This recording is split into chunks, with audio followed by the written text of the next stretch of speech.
Pemirsa, Menteri Hukum Supratman Andi Aktas menjelaskan alasan pemberian abolisi kepada Tom Lembong dan amnesti terhadap Hasto Kristianto. Supratman menjelaskan pemberian abolisi maupun amnesti utamanya demi kepentingan bangsa dan negara serta urgensi berpikir dalam kerangka Negara Kesatuan Republik Indonesia.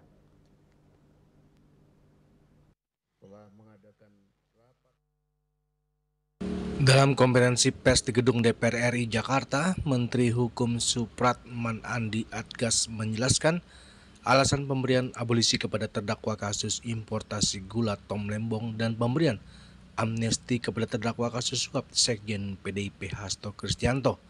Ia mengatakan semuanya yang mengusulkan kepada Presiden Prabowo Subianto adalah Menteri Hukum.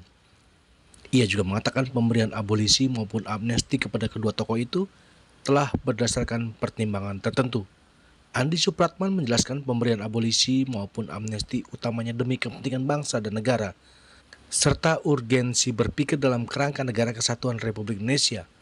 Pertimbangan lainnya adalah demi situasi kondusif dan merajut persaudaraan di antara semua anak bangsa, serta membangun bangsa Indonesia secara kolektif. Bapak Hasto, juga Kementerian Hukum yang mengusulkan kepada Bapak Presiden bersama-sama dengan 1116 dengan berbagai macam pertimbangan yang kami sampaikan kepada Bapak Presiden. Demikian pula halnya pengusulan ke Presiden juga dilakukan oleh Menteri Hukum atas pemberian abolisi kepada Saudara Tom Lembong.